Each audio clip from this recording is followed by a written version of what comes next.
Hello, welcome back to Ken's Cardboard. Hope you had a great day, weekend. Spent the whole weekend working on my garage. I'm trying to organize it by putting up some slat wall. Last fall I put up insulation and sheetrock on the sides, and today and yesterday I ended up priming all of that sheetrock, and so next up on the list will be getting the slat wall, and then, well, actually first painting.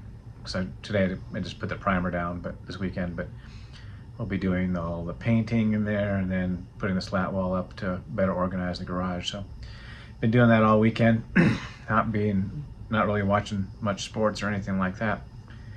I didn't even, probably need to check my fantasy leagues to see if I won any games or not. That'd be funny. But today I'm going to share an update on my 1978 Topps project that I'm working on. I'm collecting all of the Hall of Famers, all of the All-Stars, all of the award winners, and league leaders and that kind of thing, that are in the set. So, and all of them are going to be graded SGC 7 or higher. So I think I have one that's 6.5, I think, that I might get replaced, who knows, but and then the rest are 7 through 9s. I don't have any 10s, but I do have a couple 9. I think I have one 9, maybe 2. So let's check out what we got next coming up. I got 6 cards to share today, so let's turn around the camera and check out what I picked up. All right, welcome back. First up, we have the 1978 Topps batting leaders. Some great players. We got Dave Parker, who newly elected to the Hall of Fame, and we got Rod Carew, which Rod Carew is one of the base cards I still need to get. For some reason, that doesn't show up very often on in SGC, so maybe it will one of these days. But this is in the 7, pretty clean. Look what he got here. You got Dave Parker batted .338. Behind him, Rennie Stennett, Gary Templeton, George Foster, Ken Griffey, Ted Simmons, Pete Rose, George Hendrick. You can read. So, and then top we got Rod Carew and Lyman Bostock, both for the Twins, just like Rennie Stennett and Dave Parker for the Pirates. Both of those league leaders there on the batting average. So pretty cool. Next up, we got the RBI leaders. And this is in an older slab, which doesn't really bother me. I actually prefer it to the new ones. The old ones look nicer because they don't have such giant numbers. But here we got George Foster again, who is the MVP in 1977, and Larry Hissel, RBI leader. Foster with 149 RBI. Luzinski right behind him, and Steve Garvey way behind there. And then we got Larry Hissel and Bobby Bonds in the American League. Yaz bringing up the rear just over 100. So we got a couple league leaders there. And I have a third league leader here. These are the victory leaders.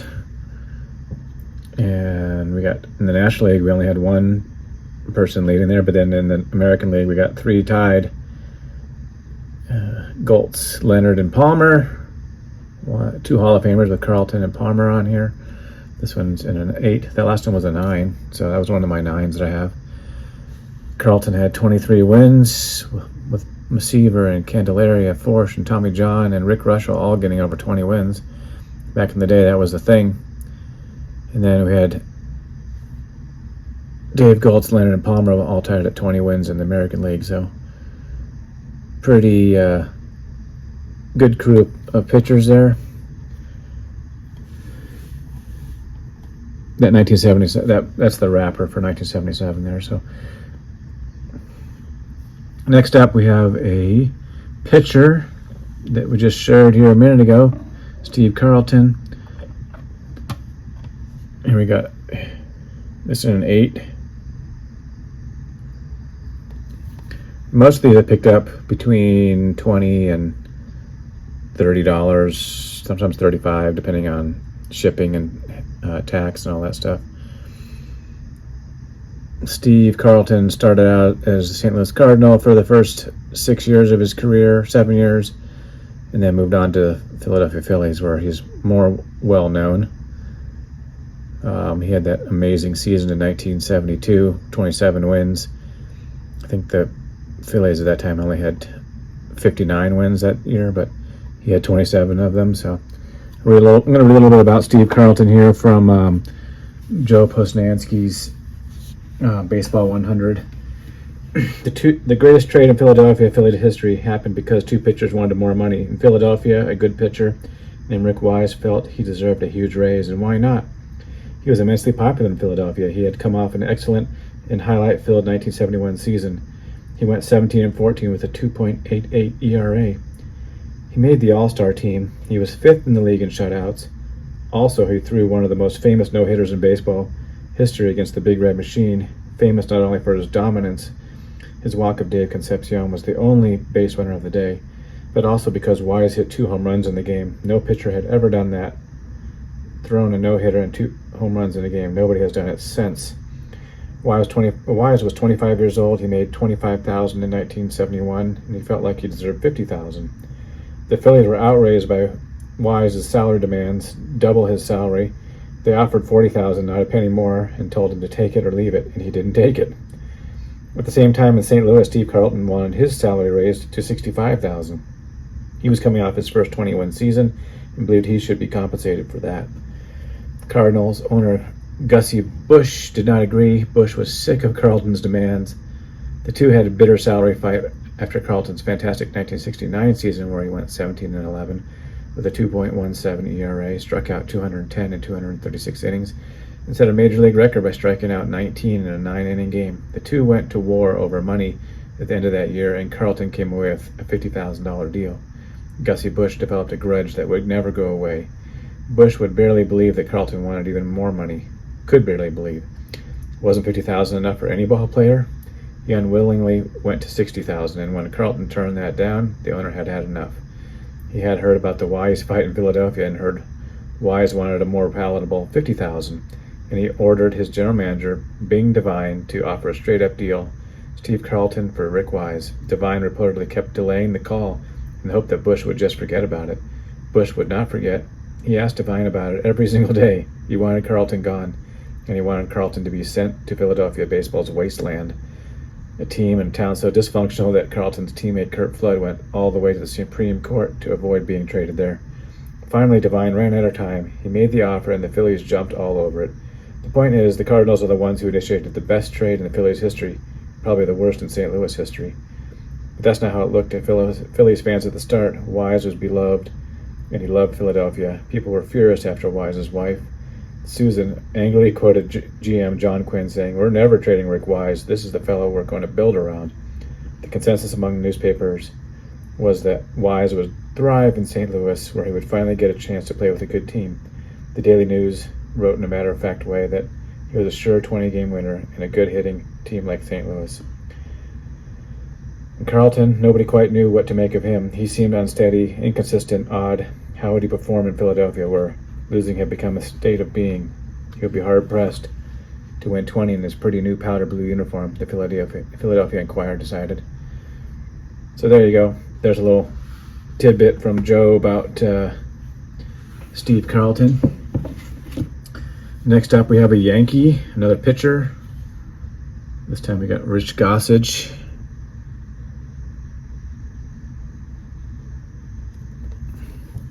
Another Hall of Famer. Started his career with the White Sox and then on to the Pirates, and now he's Yankee. I didn't realize he had played for the Pirates. Full season, it looks like. Another free agency pickup, but Gossage, they didn't show saves on here. They called him, fireman, one of National League's top firemen in 1977. They weren't showing saves on baseball cards back then. 78. There you go, Rich Gossage. And then we got one more card coming up here. Move it a little over. The last card. One of the greatest cards of the set. My favorite. Images of Reggie Jackson. His knees so close to the ground. Hit one home run. So Picked this one up in a 7. Got it for a pretty good price. The registration's slightly off in this one, but I got it for like $30, so I took it anyways. And you know, we'll keep it in the collection. Now I'll read a little bit about Reggie Jackson from Joe in his book, The Baseball 100. Yes, Jackson made his career exactly what he wanted to be, a larger-than-life demonstration of his extraordinary power. He was periodically good outfielder with a strong arm. He was a fast base runner when he was young, but it was the home run that mattered, and he hit 563 of them. He retired in 6th place on an all-time list behind Henry Aaron, Babe Ruth, his hero Willie Mays, his role model Frank Robinson, and Harmon Killebrew. And he did that during a particularly dead time for homers, and often in pitchers' parks. Another time and place, he might have hit 600, 650, or even 700 home runs. But with Reggie, it was more than just the number of home runs. Each bomb was its own work of art. How many unforgettable homers did he hit? He blasted one off the transformer on the roof at Tiger Stadium during the 1971 All-Star Game. That has been estimated at 539 feet, though at least one observer claimed it would have been well over 600 had it not been stopped. The third home run he hit in Game 6 of the 1977 World Series, coming up later in my collection, the one off Charlie Huff knuckleball, probably went 475 feet. And then Charlie said he threw that pitch. Jackson said at the moment, and I said, oh boy. He hit a 500-foot home run in Anaheim and a home run in Kansas City that left Municipal Stadium and bounced off Brooklyn Avenue. People in Kansas City still talk about that one. But when people in Kansas City also still talk about the homer hit off Larry Gura in 1976, one that bounced off the back of the right field bullpen. In Minneapolis, he hit a home run off Jim Perry in '69 that was so absurd the Minneapolis Star-Tribune ran a photo with an arrow pointing to the beer sign at the top of the center field scoreboard. There's where the ball hit. In 1972, Nolan Ryan threw him a hanging curve in Oakland, and Jackson hit what Ryan would call the longest ball ever hit off him. Jackson launched one of the longest home runs ever hit at Old Arlington Stadium, one of the longest home runs ever hit at Old Cleveland Municipal Stadium, one of the longest home runs ever hit at Fenway Park, one of the longest home runs ever hit at Memorial Stadium. This was the essence of Reggie. He wanted to send fans home with something they would never forget. Joe DiMaggio wanted him to shorten his swing. Ridiculous. He would have to quit baseball first. He didn't play for scraps. He played ball to have a candy bar named after him. I don't know that anybody in baseball history has ever wanted to be a superstar more than Reggie Jackson. Yeah, Reggie, I think he's kind of like the first of these ball players that we have today where they just go for the home run. Reggie was all about the home run, and that was his career. And now that's, moonshots are what some of these other players have, and like Pete Alonso or Aaron Judge, they just hit monster home runs, and if they strike out, it doesn't really matter as long as they entertain the fans with a home run. So thanks for watching, everybody. There's an update on my 1978 Topps. I'm getting closer. I think there's about 70 cards I'm trying to collect out of the set, so we'll see where I'm at. Coming up in the next video, I'll probably share that when I get a few more. So thanks for watching. Peace.